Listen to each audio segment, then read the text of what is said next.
नमो नमः। नमो नमः। मूकं करोति वाचालं पंगुं लंघयते गिरिं यत्कृपातमहं वन्दे परमानंद माधवम। अचिंत्य व्यक्त रूपाय निर्गुणाय गुणात्मने समस्त जगदाधार मूर्तये ब्रह्मणे नमः। आवाज आ रही है मेरी? आवाज आ रही है? ठीक है जी, ठीक है जी। आप सभी ज्योतिष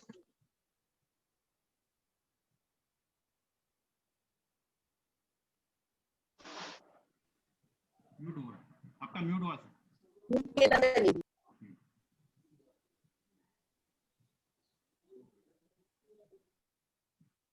म्यूट हुआ है सर आपका। नहीं, म्यूट है सर।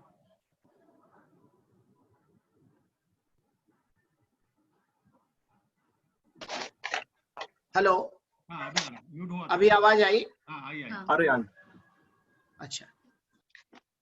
मूकं करोति वाचालं पंगुं लंघयते गिरिं यत्कृपातमहं वन्दे परमानंद माधवम। अचिंत्य व्यक्त रूपाय निर्गुणाय गुणात्मने समस्त जगदाधार मूर्तये ब्रह्मणे नमः। आज के इस विशेष कार्यक्रम में उपस्थित अध्यक्ष रूप में श्री डॉक्टर विजय इंगले जी और इस कार्यक्रम के आयोजक श्री नरेंद्र उमरिकर जी, आप सभी श्रोतागण, मित्र, देवी और सज्जनों, ये बहुत सौभाग्य का विषय है कि आज हम वैदिक ज्योतिष शास्त्र के विभिन्न पहलुओं पर ऊहापोह विचार करने के लिए यहाँ उपस्थित हुए हैं। और ये त्रिदिवसीय जो कार्यक्रम है, इसमें विविध प्रकार के, मैंने देखा आपका चार्ट, मुझे बहुत प्रसन्नता हुई कि इतने ज्यादा विषयों को आपने समाहित कर लिया है। भाव को तो केवल आपने 4 ही रखे, व्यक्तित्व प्रगति को रूप में लग्न को रखा, विवाह, लेकिन उसके अतिरिक्त ज्योतिष की जो अन्य फील्ड हैं उसको आपने समाहित किया। ये देख के मुझे अच्छा लगा कि आध्यात्म के रूप में भी ज्योतिष कैसे देखा जा सके, नक्षत्र के रूप में हम कैसे इसको देख सके, जीवन का एक मार्गदर्शक, एक पहलू बन सके। क्योंकि जीवन किस प्रकार से सफलता को प्राप्त करे, उसके लिए ज्योतिष क्या योगदान कर सकता है, वास्तव में क्या नहीं कर सकता है, हम ऐसा कहीं भी कह सकते हैं। अष्टक वर्ग भविष्य कथन की पद्धति, ग्रहों में राहु और शनि को भी आपने लिया है। शास्त्रकार कहते हैं कुजवत केतु शनिवत राहु, तो आपने राहु शनि दोनों को एक साथ लिया है, बहुत अच्छी बात है। आज मेडिकल एस्ट्रोलॉजी की भी जरूरत है। तो ये बहुत से विषय मैंने देखे, मुझे बहुत अच्छा लगा। अब मैं 2-3 बातें आपके साथ शेयर करूंगा कि वैदिक ज्योतिष शास्त्र शब्द जहां वैदिक आता है, तो क्या वैदिक ज्योतिष शास्त्र के अतिरिक्त भी कुछ ज्योतिष शास्त्र है क्या? तो सामान्यतया अर्थ ये निकलता है कि जिस ज्योतिष शास्त्र की मूल आधार वेद और वेदांग काल से है, उसको हम वैदिक ज्योतिष के अंतर्गत लेंगे। आज ज्योतिष का अर्थ आज लगा लिया गया है कि जितने प्रकार के भविष्य कथन हो सके वो सब ज्योतिष के अंग हैं। उसमें से कुछ आज ऐसे विषय आ चुके हैं, चाहे वो एक बॉल के माध्यम से, एक प्रिज्म के माध्यम से, एक टैरो कार्ड के माध्यम से, उससे भी हम फल कथन कहते हैं, परंतु उसे हम वैदिक ज्योतिष नहीं कह सकते। वैदिक ज्योतिष का अर्थ है जिसका स्रोत वेद, वेदांग, पुराण इत्यादि में क्रम से आता हो। तो आज आपने जितने विषय रखे, लगभग ये सारे विषय वैदिक ज्योतिष के ही क्षेत्र के हैं। पुनः आज एक बहुत चर्चा चल रही है, मैं इस विषय पे आऊं कि जो वेद है, सभी जानते हैं वेद का अर्थ ये विज्ञाने, ज्ञान कारक शास्त्र को वेद कहते हैं। जहां जहां ज्ञान है, प्रकाश है, वो सब वेद है। और इस वेद को शास्त्रकार कहते हैं वेदो अखिलो धर्म मूलम। ये वेद जो है संपूर्ण धर्म का मूल है।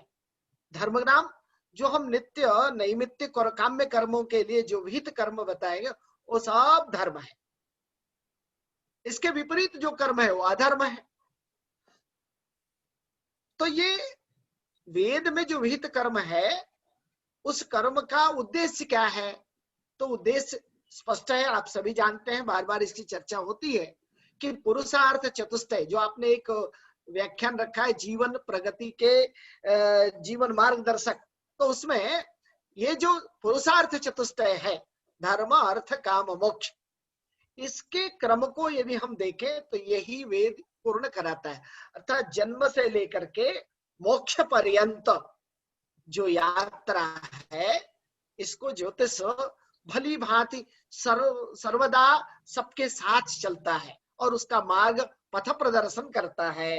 ये मैं नहीं कह रहा हूं, आचार्य वराह ने भी कहा यदुपचित अन्य जन्मनि शुभा शुभम कर्मणः तस्य पंक्ति व्यंजति शास्त्र में तमसी द्रव्याणि दीप इव। यह प्रकाश पुंज की तरह हमारा मार्ग प्रशस्त करता जाता है। तो ये जो धर्म है, अर्थ है, मोक्ष है और काम है, कम से कम इसमें तीन की प्रत्यक्षता तो हम देख सकते हैं।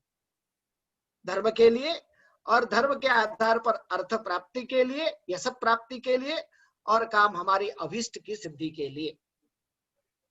तो इन पुरुषार्थ चतुष्टय की सिद्धि के लिए ज्योतिष की आवश्यकता। वेद के ये चार ही लक्ष्य हैं। वैदिक ज्योतिष कहें तो वैदिक ज्योतिष का जो लक्ष्य है वो इन चार लक्ष्यों की पूर्ति के लिए है। अब आप कहेंगे मोक्ष कहाँ मिलता है? तो बहुत से हमारे यहाँ ज्योतिर्विद्वान बैठे हैं, मोक्ष की भी धारणा, मोक्ष का भी आकलन ज्योतिष के माध्यम से स्पष्टतया किया जाता है। सूर्य सिद्धांत इत्यादि में तो लिखा सिद्धांत भी जान लेने के बाद करता है और परम पुण्य का अर्थ ही है मोक्ष की प्राप्ति, क्योंकि उससे बड़ा पुण्य नहीं है, उससे बड़ा परम रहस्य नहीं है। तो ये ज्योतिष किस प्रकार से वैदिक कर्मों को, वैदिक में पुरुषार्थ को पुष्ट करने के लिए कैसे सम्मिलित होता है? तो वेदास तावद यज्ञ कर्म प्रवृत्ता यज्ञा प्रोक्ता हेतु कालाश्रयेण शास्त्रादस्मात् कालबोधो यतस्यात् वेदांगत्वम ज्योतिषस्योक्तम अस्मात्। ये कौन कह रहा है? ये भास्कर ने सिद्धांत शिरोमणि में कहा। अर्थात वेद जो है यज्ञ, हमारे जीवन में जितने यज्ञ हैं, यज्ञान यज्ञ का आज हम कर रहे हैं, इन यज्ञों को करने में प्रवृत्त कराने का काम करता है। उन यज्ञों को करने के लिए जो काल दिक्देश काल का निर्णय है वो ज्योतिष शास्त्र कराता है।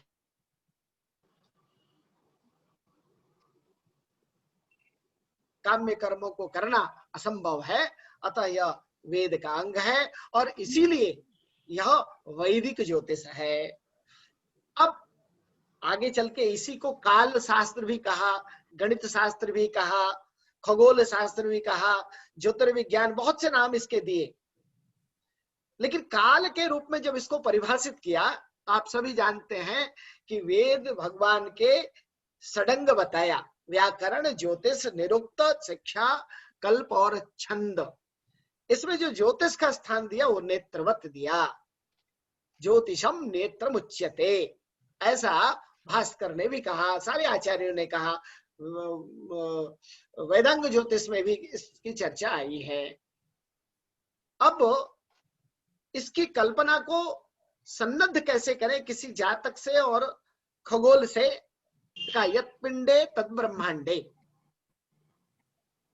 यत् पिंडे तद ब्रह्मांडे, अर्थात ब्रह्मांड में जो कुछ है वो इस शरीर रूपी इस पिंड में भी है, इस पृथ्वी के पिंड में भी है, हम उसके अंश हैं।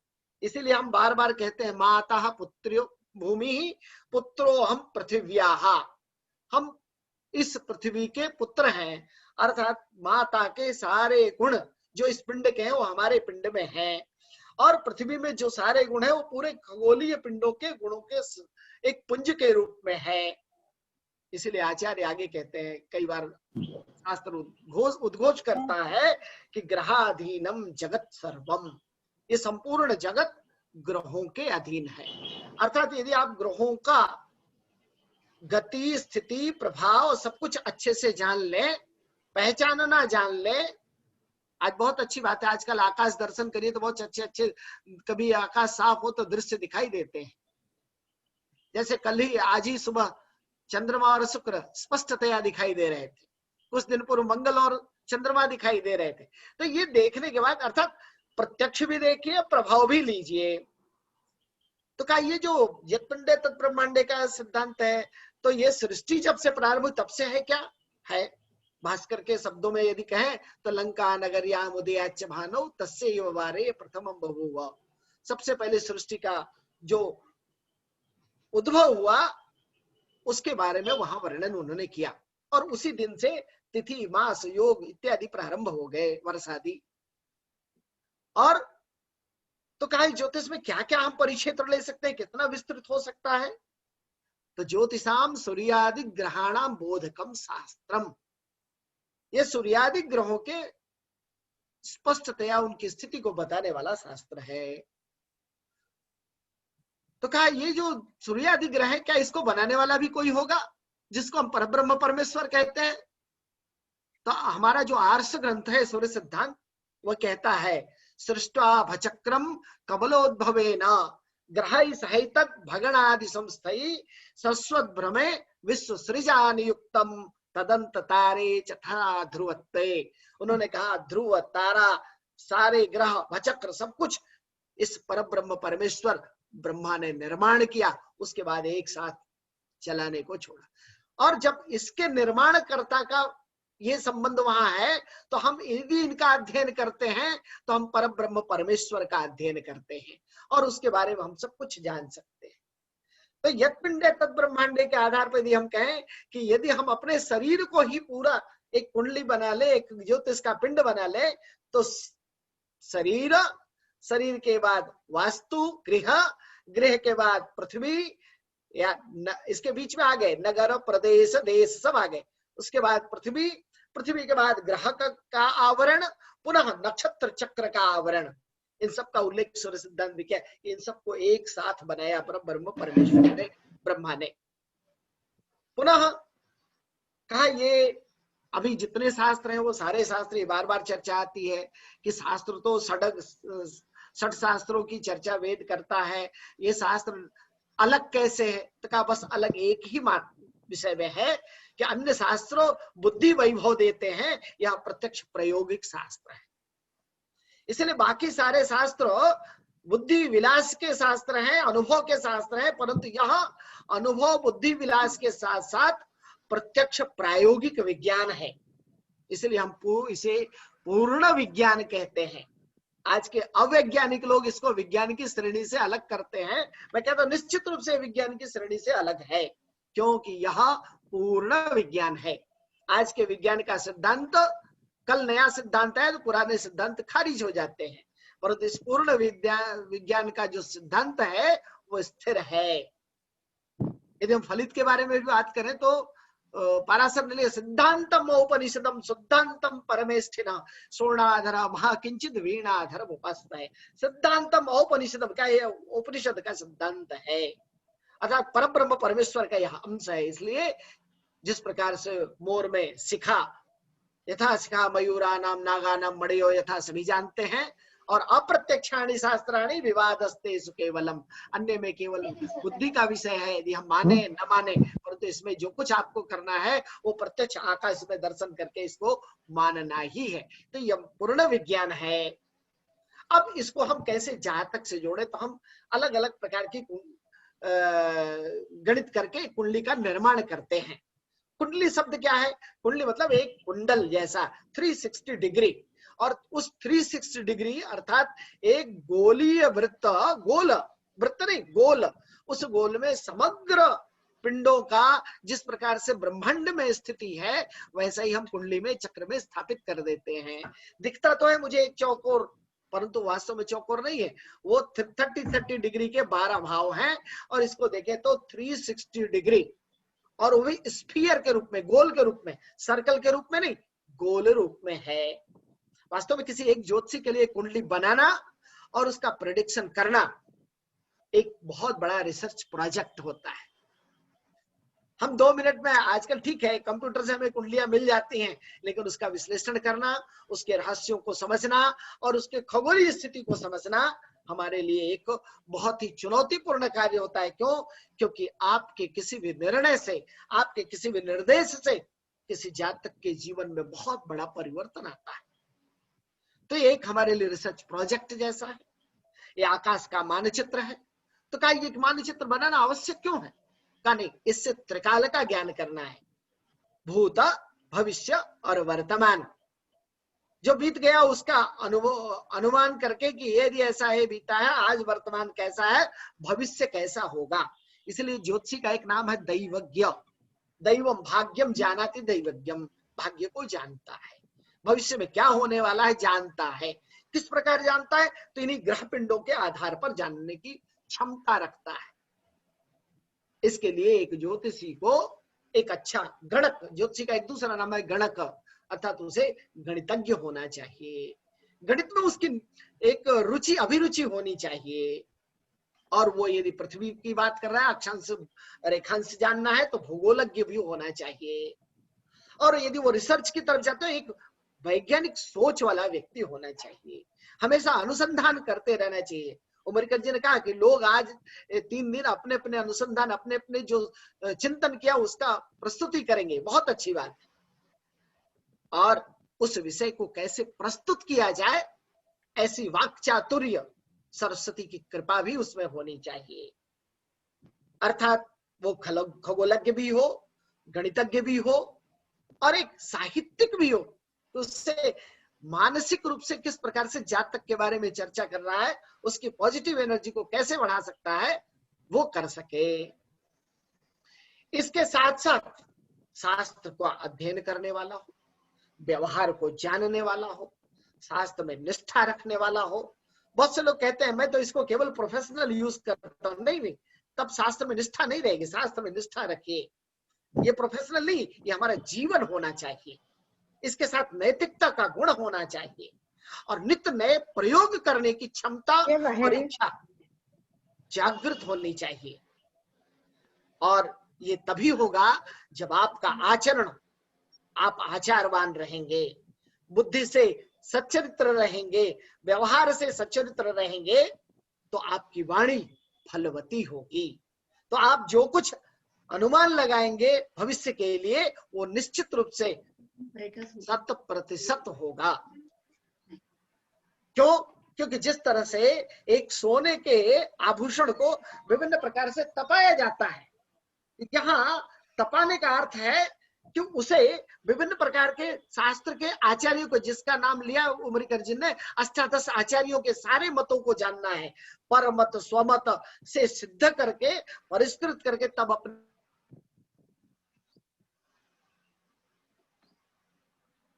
तो हम जानते हैं एक मनुष्य की कुंडली होती है। क्या यही कुंडली है? और भी कुंडलियां हैं क्या? ज्योतिष का क्षेत्र बहुत विस्तार है। कुछ कुंडलियों का नाम हम आपके सामने ले रहे हैं। जैसे मनुष्य की कुंडली हो गई, पशु की कुंडली भी होती है, वृक्ष आदि की भी कुंडली होती है, वंश की भी। हाँ जी, आप मुझे समय, उमरकर जी आवाज आ रही है? आ रही 10 मिनट समय है आपके पास। हाँ जी सर, आपको समय है अभी और 10 मिनट। ठीक है आप अपना कंप्लीट कर लीजिए। ओके। तो जैसे मैंने कहा, कुंडली के अलग अलग भेद जानिए, यानी इससे आपको पता चलेगा कि ज्योतिष का विस्तार कितना है। मनुष्य की कुंडली, जिसकी हम आज विविधता में प्रयोग कर रहे हैं, पशु की कुंडली, वृक्षादि की कुंडली, किसी वंश की कुंडली, गृह की कुंडली, ग्राम की कुंडली, नगर की कुंडली, प्रदेश की कुंडली, देश की कुंडली, किसी कर्म विशेष की, जो हम कर्म करने जा रहे हैं, जैसे विवाह है, यज्ञोपवीत है, कोई संस्कार है, कोई भी कर्म, उसके कर्म की कुंडली, विवाह आदि की, सामुद्रिक कुंडली, हस्तादि की कुंडली, नष्ट जातक की कुंडली। इस तरह से अब आप देख सकते बहुत बड़ा क्षेत्र है। अर्थात पृथ्वी पर जितने कर्म है, सबकी कुंडली बन सकती है और सबके बारे में हम चिंतन कर सकते हैं। लेकिन जो मुख्य है आज का विषय, वो जातक की कुंडली है। अब इसमें भी 2 भेद है, स्वदेश का जातक है, विदेश का जातक है। इसमें भी हम कई अन्य कुंडलियों की चर्चा करते हैं, दिवस की कुंडली, मास की कुंडली, वर्ष कुंडली, प्रश्न कुंडली और जन्म कुंडली। इस तरह से कुंडली का बहुत व्यापक क्षेत्र है। हम किसी एक कुंडली पर भी चर्चा करें तो बहुत बड़ी बात है, किसी एक पर भी विशेषज्ञता हासिल कर ले तो हमारे जीवन की सार्थकता है। सबको जानने की जरूरत नहीं है, लेकिन किसी एक को पकड़ेंगे तो सब अपने आप सिद्ध हो जाते हैं। तो कुंडली निर्माण में आचार्य कहते हैं क्यों कुंडली निर्माण करें, इसकी जरूरत क्या है? तो प्रयोजन बताया उन्होंने कि ज्योतिष शास्त्र फलम पुराण गणकैर आदेशै इत्युच्यते नूनम लग्न बलाश्रितम पुनरयम तत्स्पष्ट खेटाश्रयम। अर्थात लग्न का निर्माण करना बहुत महत्वपूर्ण है। कुंडली लग्न निर्धारित होगा, सारे स्पष्ट ग्रह आ जाएंगे, तो ज्योतिष का जो पुराण आदि का जो आदेश करने का विधान है, फलादेश करने का विधान है, उसका आधार तैयार होता है। और ये फलादेश शास्त्र सम्मत होना चाहिए। कई बार हम कहते हैं हमारे मत से ऐसा हो गया, माझा मते नहीं, शास्त्र मते, क्योंकि शास्त्र से हम हैं, हमसे शास्त्र नहीं है। हम शास्त्र का कोई उपकार नहीं करते हैं, शास्त्र ने हमको वैभव दिया है, हमको यहां तक लाए तो शास्त्र के मत से। हाँ, ये जरूर है, शास्त्र के मत का हमने बार बार प्रयोग किया, ये पुष्ट हो गया, तो ऐसा अपना मत प्रकट करना चाहिए। तब जाके हम 12 भाव की कुंडली, एक जातक जब जन्म लेता है तो क्या क्या सोचता है, जिसको हम 12 भाव कहते हैं, तन धन सहज सुहृत सुत रिपु जाया मृत्यु भाग्य कर्म आय व्यय। इसके अतिरिक्त जीवन में है क्या? इन 12 का वो चिंतन करते करते पूरा जीवन निकाल देता है। लेकिन अगर ज्योतिष के आधार पर वो चिंतन करता है तो उसे मोक्ष की भी प्राप्ति हो जाती है। और ये सारे विचार वो सार्थक ढंग से कर पाता है। क्यों कर पाता है? क्योंकि उसे पता है कि लक्ष्य क्या है, इसको कैसे करें, कब करें, क्यों करें, कैसे संभव होगा, जीवन की सुगमता कैसे आएगी, उचित काल का सर्वोत्तम लाभ कैसे लेंगे, वृद्ध काल से बचेंगे कैसे, ये सारी बातें ज्योतिष शास्त्र बताता है। क्योंकि यह जो दृश्य है उसका परिणाम तो ही है, जो अव्यक्त अदृश्य है उसके परिणाम को भी इंगित करता है, और आप उससे पहले ही अवगत हो जाते हैं। इन तीनों को बताने के लिए हमारे पास 12 भाव, 12 राशि और नवग्रह, इन सबों की ऐक्य स्थिति, इनकी विभिन्न प्रकार की क्रमचय संचय कॉम्बिनेशन देखना पड़ता है, तब जाके एक फल का एक पंक्ति बाहर निकलती है। अर्थात यदि हम कहें जिस तरह से शरीर में आत्मा, मन और शरीर ये तीनों संयुक्त रूप से कार्य करते हैं तब हमारा व्यवहार चलता है, वैसे ही भाव, राशि और ग्रह ये संयुक्त रूप से चलते हैं, तब जाके किसी जातक की कुंडली का फलादेश होता है। इनका संयोजन ही, इनका कॉम्बिनेशन ही संपूर्ण विचारणीय विषय, स्थिर स्वभाव गुण धर्म और क्रियानुरूप संकेत को प्रदान करते हैं। इसका आधार गणितीय भी है, खगोलीय भी है। अब कहते हैं कुंडली को हम पढ़े कैसे? सबसे बड़ी महत्वपूर्ण, कुंडली बनाना गणितीय स्टेप है, उसमें कोई चूक नहीं है, एक के बाद कैलकुलेशन करते गए बन गया। लेकिन कुंडली को पढ़ना एक चुनौतीपूर्ण कार्य है, क्योंकि उसका जब तक शास्त्रीय विवेचन पहले करेंगे फिर फलादेश का विवेचन करेंगे। विचार का क्रम क्या हो, भाव, राशि, ग्रह का योग तो हमने कर लिया, चिंतन का ऊहापोह कैसे चिंतन करें, पुनः प्रश्नकर्ता जो कर रहा है उसके प्रश्नों को कैसे समझें, किस स्तर का है, किस समय का है।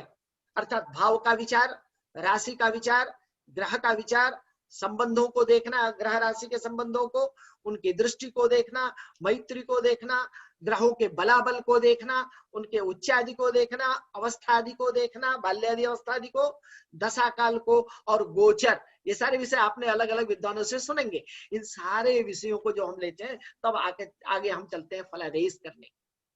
सबसे पहले विचार लग्न का ही करना चाहिए, शरीर का विचार, क्योंकि शरीर माध्यम खलु धर्म साधनम, शरीर ही सारे कर्मों का साधक है। अगर शरीर नहीं है तो सारे कुंडली पढ़ लीजिए, कोई मतलब नहीं है। बैंक में करोड़ों पड़ा है लेकिन एक हमारे अकाउंट से लिंक नहीं है तो उसका हमारे लिए कोई उपयोग नहीं है। इसलिए शरीर का संबंध होना आवश्यक है। तो शरीर के लिए सबसे पहले किसी के बालारिष्ट का विचार करिए, ये शरीर रहेगा या नहीं रहेगा। उस अरिष्ट के भंग का विचार करिए, विभिन्न प्रकार के आयु का विचार करिए, अल्पायु, मध्यम आयु, दीर्घायु। फिर कारकांश की स्थिति में देखिए, वर्ग कुंडली का विवेचन कर लीजिए, कर्म, राजयोग, नाभस योग इत्यादि का विवेचन करिए। इसी संदर्भ में मुझे याद आ रहा है ना, अभी बहुत दिनों से व्हाट्सएप पे एक आजकल चल रहा है कि अभी सारे ग्रह अलग अलग राशियों में बैठे हैं, शुक्र को छोड़ करके सारे ग्रह अपने अपने घरों में 2 दिनों से बैठे हैं। एक बहुत चमत्कृत स्थिति आई, ये सैकड़ों साल, हजारों साल बाद आता है, ऐसा लोग लिख रहे हैं। मुझे लगता है थोड़ी गणित की अचूकता है। ये 36 वर्षों में, 32 वर्षों में बार बार आती रहती है, क्योंकि शनि 5 वर्ष तो 30 वर्ष में रहता ही अपने घर में, गुरु भी हर 12 वर्ष में 2 वर्ष अपने घरों में रहता है।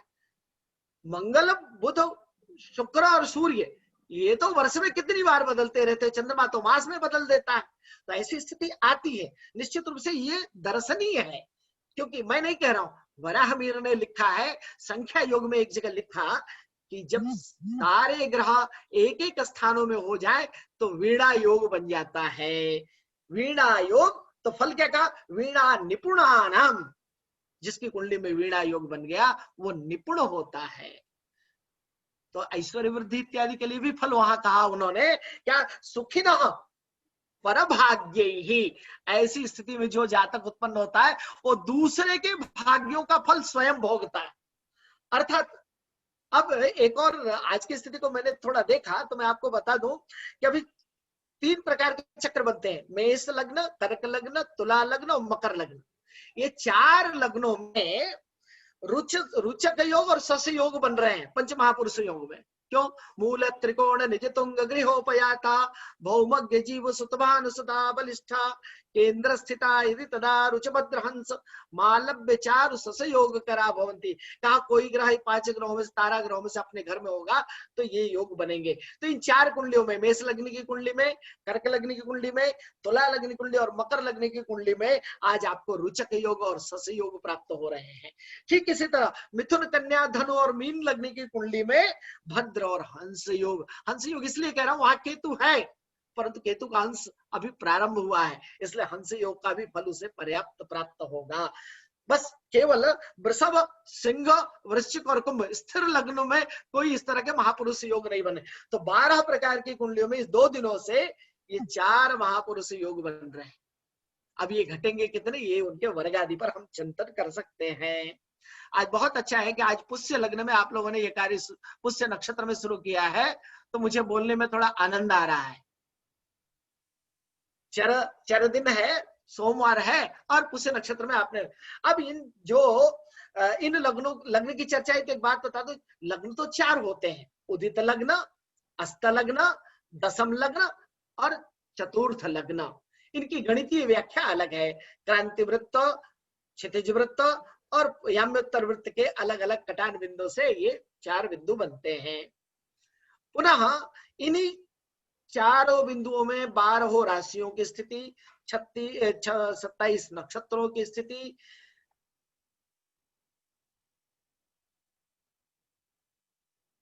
वो जानना है, तृषणाय क्या है वो जानना है। ये जानना क्यों है, आचार्य के कथन से ही नहीं, इसको खगोलीय रूप से, गणितीय रूप से आकाश में आपको देखना है। त्रिक क्या है, क्योंकि ये जैसे हम त्रिकोण की यदि बात करें तो तीनों बिंदु 120 डिग्री पर आकाश में मिलते हैं। केंद्र की बात करें तो 90 डिग्री पर ये 4 बिंदु मिलते हैं। तो किसी भी जातक के जन्म समय त्रिकोण केंद्र का बहुत महत्व है। और यदि आप वैसे भी देखें तो हम कहते हैं ना, ये धर्म त्रिकोण है, ये अर्थ त्रिकोण है, ये काम त्रिकोण है, ये मोक्ष त्रिकोण है। मेरा मन बोलने को बहुत कर रहा है कि सारी बातें मैं बोलूं, लेकिन कुछ चीजें मैं आपके साथ शेयर करूंगा कि ये रहस्यमय क्यों है। क्योंकि इनके तत्व एक है, धर्म त्रिकोण के सबके अग्नि तत्व हैं, ये क्षत्रिय बलदायक हैं। अर्थ त्रिकोण के सभी पृथ्वी तत्व हैं, ये धनदायक हैं, वैश्य वर्ण वाले हैं। जितने मिथुन, तुला और कुंभ, ये जो काम त्रिकोण वाले राशियां हैं, ये वायु तत्व वाली और शूद्र अर्थात सेवक वर्ग की हैं, सेवक वर्ण है। और इसी तरह जो ब्राह्मण राशियां हैं, कर्क, वृश्चिक और मीन, ये मोक्ष त्रिकोण कहलाता है, क्योंकि पूर्व सात्विकता ब्राह्मण वर्ण में आ गया तो ये जल तत्व वाला है। तो इस तरह से त्रिकोण का अपना एक महत्व है। अब इसके आगे आपको ये भी जानना है कि कौन सा लग्न बलवान कब होगा। जैसे हम कहते हैं ना, अधिपयुतो दृष्टो वा बुध जीव युतक्षितश्चयो राशि, जो राशि अपने स्वामी से युक्त हो, देखी जाती हो, मित्र के घर में हो, मित्र से देखी जाती हो, वो सब बलवान है, और बलवान होगा तो ही फल करेगा। अभी जो पापग्रह मंगल भी मेष राशि का बैठा है, लेकिन स्वगृह का है, वो वहां भी बलवान है। अब किसी के तृतीय में बैठेगा तो अति पराक्रमी कर देगा, दशम में बैठेगा तो कुलदीपक योगादि कर देगा। इस तरह से उनके स्थान के कारण और उन ग्रहों के स्वामियों विभाजन आप सभी जानते हैं, उस पर चर्चा में। हाँ, इसको जैसे एक शीर्षक आपने लिया आध्यात्मिक ज्ञान, उसके लिए मैं जरूर कहूंगा, आत्मा रवि शीत करस्थिचेता सप्तम धराज शशिजोत वाणी, जो आत्मादि विभाग आचार्य ने बताए हैं, उसके साथ जैसे ही इसको आप जोड़ेंगे वैसे ही वह जीवन शैली को निर्धारित कर देगी और आध्यात्मिक प्रगति को इंडिकेट कर देती है। राजादि विभाग यदि हम करते हैं, राजा रवि धर से बुध कुमार इत्यादि, सूर्य चंद्र राजा है, बुध कुमार है इत्यादि कहने से हमारे जो दैनिक दिनचर्या है उसमें होने वाले जितने प्रभाव है उसका प्रभाव आ जाता है सामने। अर्थात शास्त्र का एक एक श्लोक एक ऐसा टेलीस्कोप है जो आपको बहुत विस्तृत दृश्य दिखाता है। ठीक इसी तरह ग्रहों की दृष्टि को आपको जानना है। दृष्टि इसलिए कह रहा हूं कि हर ग्रंथ के प्रारंभ में ग्रहशीलाध्याय लिखा है। वहां प्रश्न उठता है कि दृष्टि हम पूर्ण ले, पाद दृष्टि ले, क्या ले? जातकालंकार में एक योग आता है, वो कहते हैं शुक्र जब सूर्य को देखे तो ये योग बनता है। पूर्ण दृष्टि लेंगे तो कभी भी शुक्र सूर्य को नहीं देखेगा, परंतु पाद दृष्टि से शुक्र सूर्य को देखेगा। तो वहां वो योग, अर्थात जो आचार्य जिन दृष्टियों का पालन करते हैं उनके आधार पर उनके फलादेश के आगे के सूत्रों को लेना चाहिए। तो इस तरह से एक पाद, द्विपाद, त्रिपाद और पूर्णपाद 100% दृष्टि के बारे में चिंतन करनी चाहिए। विशेष दृष्टि विशेष कार्यों के लिए चिंतन करिए। धर्म कार्यों के लिए गुरु की विशेष दृष्टि देखिए, सेवा कार्य के लिए शनि की विशेष दृष्टि देखिए, और बल कार्य के लिए मंगल की विशेष दृष्टि देखनी चाहिए। उच्च नीचादि आप सभी जानते हैं, वो ग्रहों के बलाबल के लिए आते हैं। ग्रह मैत्री बहुत महत्वपूर्ण है। मैं आज केवल जितने व्याख्यान आपके होने वाले उन सारे व्याख्यानों का जो बीज है उसी का केवल रोपण कर रहा हूं, मैं उसके बारे में ज्यादा चिंतन नहीं करूंगा। उन बीजों में तो ग्रह मैत्री बहुत, अब मैत्री का आधार क्या है इसको वैज्ञानिक रूप से चिंतन करिए। आप सभी शोधार्थियों से मेरा ये अनुरोध है कि केवल मित्राणि दिमणे कुछ ससिना ऐसा आचार्य लिख दिए और उसको हम रटते चले गए, मित्र मान लिया। क्यों माना, क्या गुण धर्म साम्यता है, इसके बारे में चिंतन करिए, तो जाके उस मित्रता की, तभी आपको तात्कालिक मैत्री और नैसर्गिक मैत्री से पंचधा मैत्री तक जाएंगे, तब जाके स्पष्ट संकेत मिलेगा कि क्या फल प्राप्त होता है। लग्नादि से क्या विचार करें, 12 भावों से क्या विचार करें, इसके बारे में बहुत चिंतन हम कर सकते हैं। पुनः यदि हम इसके आगे मुहूर्त आदि में चले जाते हैं तो विभिन्न प्रकार के नक्षत्र जो है, ध्रुवादि नक्षत्र है, चरादि नक्षत्र है, उग्र है, क्षिप्र है, मिश्र है, जैसे कहते हैं उत्तरायण, रोहिणो, भास्कर, ध्रुव स्थिरम इत्यादि। जो ध्रुवादि किन कार्यों के लिए, किन प्रकार के नक्षत्रों का, किन प्रकार के ग्रहों का, किन प्रकार के वार का संकलन हम करें, इसके लिए यानी केवल अब फलादेश करना ही हमारा लक्ष्य नहीं है। आपके कर्म के लिए शुभ मुहूर्त, सुष्ट मुहूर्त देना भी, क्योंकि अच्छे काल में किया गया कार्य सुखद होता है, सफल होता है, उसके लिए ज्योतिष शास्त्र है। विफल होने के लिए ज्योतिष शास्त्र की जरूरत नहीं, वो तो स्वभावतः कभी भी आप काम करिए, सफल भी हो गया, विफल भी हो गया। लेकिन शास्त्र देखने से हमारी प्रामाणिकता रहती है कि सफलता के चांसेस हमारा ज्यादा बढ़ जाता है। तो इसके लिए कार्य के भेद से, उनके अभिरुचि के भेद से, चंद्र नक्षत्र के भेद से, सूर्य नक्षत्र के भेद से कार्यों को देखना चाहिए। ठीक इन्हीं नक्षत्र के आधार पर जब जातक में जाते हैं तो दशाओं का निर्णय करने लगते हैं। आज बड़ी विडंबना है, हम अष्टोत्तरी दशा ले, विंशोत्तरी दशा ले, योगिनी दशा ले, किस कार्य के लिए, किस विषय के लिए कौन सी दशा लेनी है, किस आचार्य के सूत्र के आधार पर फलादेश कर रहे हैं, वहां कौन सी दशा लेनी है, ये एक महत्वपूर्ण शोध का विषय है। इस पर हम कभी अगर अवसर मिला तो मैं विस्तार से चर्चा करूंगा, तो आपको पता चले किस दशा का प्रयोग क्या है।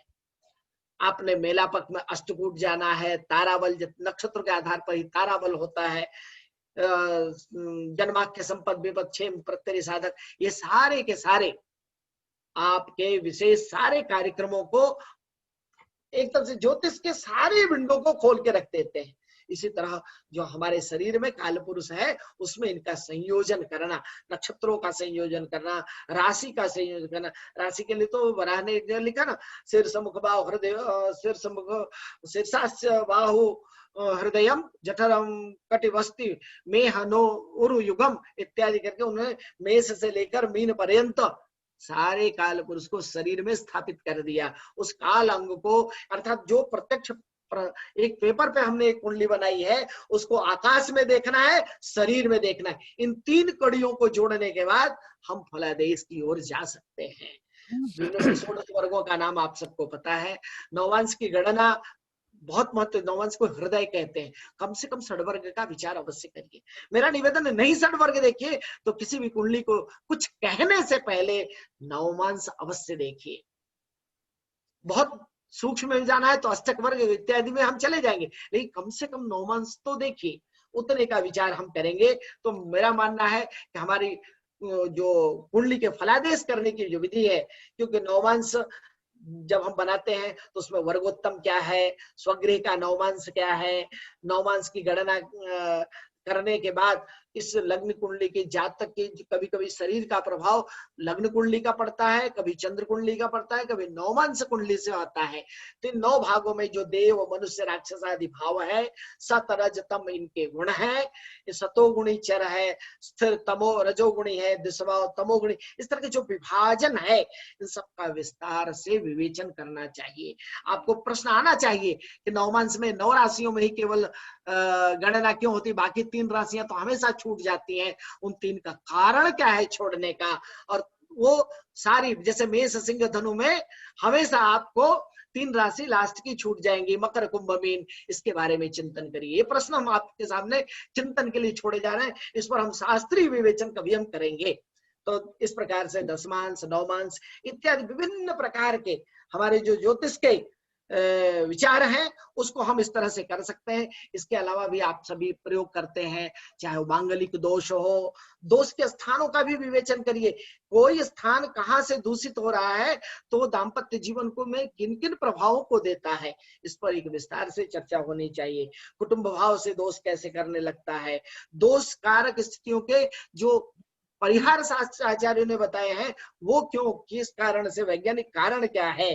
पुनः शनि अभी जैसा चल रहा है, शनि के बारे में बहुत से लोग चल, बिना शनि की चर्चा किए हम मोक्ष की प्राप्ति और अपनी बात को समाप्त नहीं कर सकते, क्योंकि एक दिन का टॉपिक आपने लिया है राहु और शनि। तो शनि की 7.5, शनि की अढैया और शनि की गति, शनि ही हमारे आयुष्य का निर्धारक है, अल्पायुष्य का, मध्यमायु का, दीर्घायु का।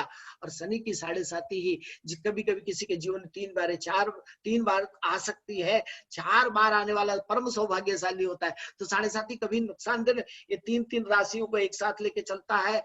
3 जगह इनकी दृष्टि होती है, 2 जगह ढैया होती है। मैं तो कहता हूँ पूरे जन्म कुंडली पर यदि कोई छाया हुआ है तो छाया पुत्र अर्थात तो जो सूर्य पुत्र है वो शनि है। तो 3, 3, 6, 2, 8 भावों को अकेले हैंडल करता है। अब आप समझिए 12 में से 8 कितने प्रतिशत हुआ, अंदाजा लगे। इसलिए शनि से बहुत प्रेम करके रहना है। सर संहिता के बहुत विषय आएंगे, गोचर का विषय आपके सामने बहुत बड़ा एक फील्ड बना हुआ है। अष्टक वर्ग का जैसा हमारे अंग्रेजी का वो बहुत प्रिय विषय है, मैं मानता हूं वो एक बहुत ही, हमारे आचार्य कहते थे अष्टक वर्ग का जो शुद्ध है वो सर्व शुद्ध माना जाता है। तो कई विषयों में अष्टक वर्ग निर्णायक होता है। इस प्रकार से मेरा मानना है संहिता के जितने क्षेत्र है, ग्रहचार इत्यादि, ये सब ज्योतिष के, ग्रहण तो उसमें विशेष है। ज्योतिषे ग्रहणम सारम का, ज्योतिष का जो सार तत्व है वो ग्रहण है गणित की दृष्टि से, और फलित की दृष्टि से समग्र विश्व को परिक्षेप में लेने, समग्र विश्व को स्थापित करने में, समग्र विश्व को प्रभावित करने में ग्रहण का बहुत बड़ा योगदान है। तो हम कह सकते हैं कि ग्रहण का भी विषय, चाहे वो संहिता की दृष्टि से, मुहूर्त की दृष्टि से अथवा जातक की दृष्टि से, बहुत ही महत्वपूर्ण है। ग्रहण के कर्म क्या हो, ग्रहण में स्नान आदि क्यों, जिन कर्मों का बताओ उसका वैज्ञानिक तथ्य क्या है, कुंभादि का निर्णय कैसे हो, ये सारे विषय, अथवा जैसा आज मैंने कहा कि आज की कुंडलियों को लेकर के हम विभिन्न प्रकार के महापुरुषों योग, तो किसी भी एक बहुत महत्वपूर्ण एक विषय और है जो आपके साथ चर्चा करें, मैं अपनी वाणी को विराम दूंगा। एक काल सर्प योग लोग कहते हैं, वास्तव में शास्त्र में इसके बारे में बहुत मतभेद है, परंतु राहु और केतु के संदर्भ में तो हमने पहले कहा कुजवत केतु और शनिवत राहु, इसके बारे में बहुत विचार करना चाहिए। राहु की महादशा का तो हमारे आचार्य ने यहाँ तक वर्णन किया, 18 वर्ष में जितना वो देता है 18 वर्ष में सब समेट करके अपना लेके चला जाता है। तो इसके भी विचार, कब वो लेके जाएगा, कब आपको दे के जाएगा, ये सब विचार करना है। मुझे लगता है हमने वो सारे बीज आपको अभी आरोपित किए, आप इन बीज के द्वारा इस विशाल वृक्ष, बरगद वृक्ष या पीपल वृक्ष को पुष्पित पल्लवित करेंगे, ऐसी मेरी आशा भी है। और आप सभी के जिज्ञासा से मैं बहुत प्रभावित हूं कि आप सभी ने एक निष्ठ होकर के, बिना किसी हरकत के, कई बार होता है बीच बीच में कोई बोलता है, लेकिन आपने मुझे एक अच्छे से सुना। आप श्रोता वर्ग का मैं विशेष रूप से धन्यवाद देता हूं। आयोजक ने मुझे बुलाया और बोलने का अवसर दिया, तो मैं कवि कुल गुरु कालिदास संस्कृत विश्वविद्यालय और वेदांग ज्योतिष विभाग और विस्तार सेवा मंडल और संस्कृत महोत्सव, 4 प्रकार से आप सभी का अभिवादन करता हूं, अभिनंदन करता हूं। और आप सभी को, आप सभी के अंदर बैठे हुए उस परम पिता परमेश्वर को मैं नमस्कार करते हुए, प्रणाम करते हुए, देवी और सज्जनों, आपसे मैं अपनी वाणी को विराम देने की अनुमति चाहता हूं। आप सभी मुझे सुने, इसके लिए मैं आपका बहुत बहुत आभारी हूं। आप इन विषयों पर बहुत शास्त्रवत चिंतन करें, बस मेरा आग्रह यही है। हम विश्वविद्यालय की ओर से आप सभी की जितनी समस्याएं होंगी, जो सहयोग होगा, हम विश्वविद्यालय की ओर से करते रहेंगे, क्योंकि शास्त्र सेवा के लिए ही शरीर समर्पित किया है। और ऐसा मुझे लगता है यहाँ जितने लोग हैं वो सारे लोग उससे सहमत हैं। मैं सभी का पुनः अभिवादन करते हुए अपनी वाणी को विराम देता हूँ। जय तो संस्कृतम, जय तो भारतम। धन्यवाद, धन्यवाद। दैवज्ञ ज्योतिषी कसा असला पाहिजे, कोणकोणत्या गुणांनी परिपूर्ण असला पाहिजे, कुंडली म्हणजे काय, ज्योतिषशास्त्र हे पूर्ण विज्ञान आहे आणि ज्योतिषाम सूर्यादी ग्रहणानां पूर्णादि शास्त्रम, अशी ज्योतिषशास्त्राची व्याख्या आणि त्याबरोबर अतिशय सुंदर अलंकारिक भाषेत ज्योतिषशास्त्राची व्याप्ती आज आपणास ऐकाव्यास मिळाली. धन्यवाद, धन्यवाद प्रोफेसर पांडेजी, धन्यवाद.